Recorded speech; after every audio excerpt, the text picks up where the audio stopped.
All right, let's talk about real Russia, because I always get this comment every time I post a video. Someone says, why don't you show the real Russia? Or that's not the real Moscow. And I get it, honestly, I do. If you're sat at home in a different country, I understand why you might think if I start a video in Red Square or if I have the Kremlin in the background, yeah, that's not exactly what most Russians see out their window every morning. But I live in Moscow, just a few stops from the centre, so of course I filmed there. And let's be honest, when someone clicks on a video that's about life in Russia, with an opening shot of the Kremlin in the background, that just helps prove that I'm actually here in the country. I'm not just, I don't know, green screening this from my parents' basement in the UK. But here's the thing, I've lived in Russia for 8 years now. I've been to Murmansk in the north, I've been to Vladivostok in the far east, and I've been to the Caucasus Mountains in the south. I've been to the shores of Lake Baikal. I've visited over 50 cities. Some I've loved, some not so much. I've been to remote villages. I go to one every summer for dacha.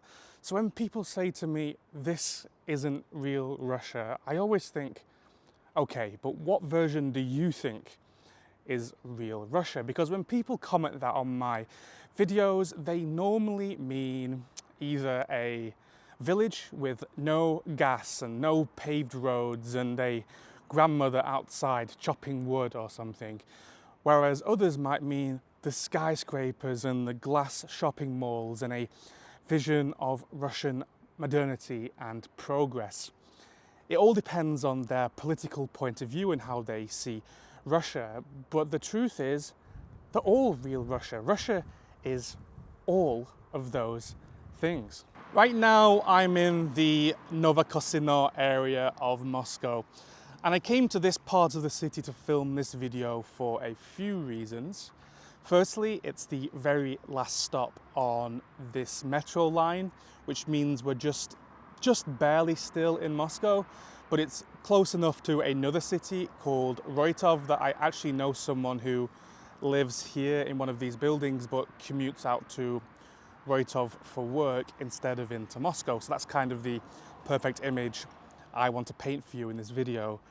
And secondly, it's because Novokosino is not a special place. It's not rich, it's not poor, it's not particularly beautiful, but that's why it's important, because millions and millions of Russians live in places exactly like this. This district has your standard mix. It has blocks and blocks of flats as far as the eye can see. It has playgrounds, it has pharmacies, it has supermarkets and shopping centres. You can see a small one right behind me here. Some people who live here are doing very well. They've got good jobs and stable families and savings. Others are struggling because this is still Moscow and rents can be really high and salaries don't always match the rent. And that might sound familiar to you because, yeah, that's the real life situation in pretty much every big city on earth, as well as Moscow, including in this area. So this area actually started out as a dacha settlement. After the swamps in this area were drained in the late 19th century, people who lived in Moscow, what's now central Moscow, would come here for the weekends and the summers just to get a bit of countryside air, and they built their dachas, they built their countryside houses here, and it stayed that way in this area for a very long time. These proper Soviet-style apartment blocks that you see all over this area now only started going up in the 1980s. So today, actually, in some areas of Novokosino, you do see some old buildings too. There's still a little bit of a mix. You'll still spot the odd old sort of privately owned house tucked away. But it's mostly these big, typical apartment buildings that you see all across modern Russia now. What I want people to understand is that Russia is a very urban country. And Around 75% of Russians live in towns and cities and not in villages. And that shift started during the Soviet era with industrialization, and it's continued ever since. And it's not that this idea of a Russian village isn't real, it definitely is. It's just no longer the typical existence for the average Russian person. So when someone says Red Square isn't real Russia, fine, I get that. But neither is the wooden hut in the middle of nowhere, because most Russians will never live in one of those. Places like this, Novokosino, are actually a much better example of what daily life in Russia looks like today. And you don't see it much in the media because it's a bit too ordinary. It doesn't really fit either political side. It doesn't fit the Cold War aesthetics either. There's no outhouses or tanks or babushkas milking cows on the street. It's just what you'd expect to see in a normal residential area. A mum buying groceries, a kid riding a scooter, a guy running for the metro because he's late to work. It's just very normal. Sometimes I get comments that feel less like questions and more like demands, like show us the real Russia, as if I've got some agenda to hide the truth. I don't. I've shown you cities I adored and cities I didn't. On my channel you can find videos from all over the country. I've shown beauty, like real beauty. I've shown boredom and surprise and frustration. I'm not advertising Russia. I'm not a travel agency. I'm just telling you what I see directly. And it's funny because people always say, in my comments, you read foreigners saying, this isn't the Russia I expected. And I think, yeah, that's the point.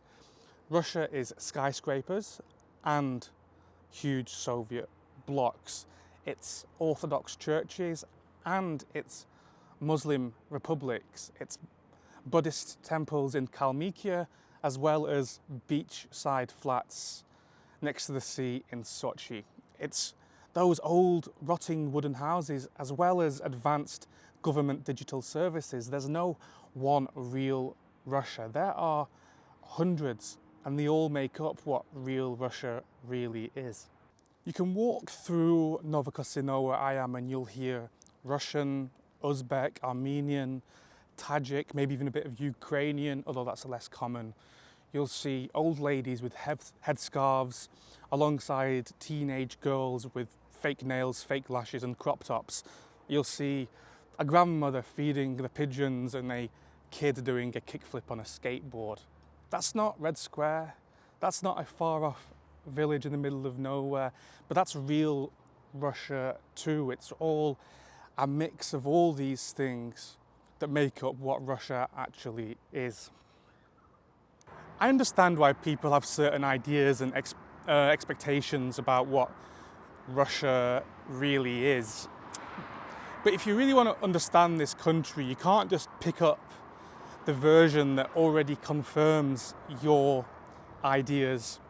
The idea that Russia is the beacon of modernity is wrong. The idea that Russia is a rundown backwater is wrong. You've got to look all around. And this, like all of this that surrounds me, you can see this Novokosino, it's as Russian as it gets. And yet it might not be exciting, but this is true. For most Russian people, this is Russia.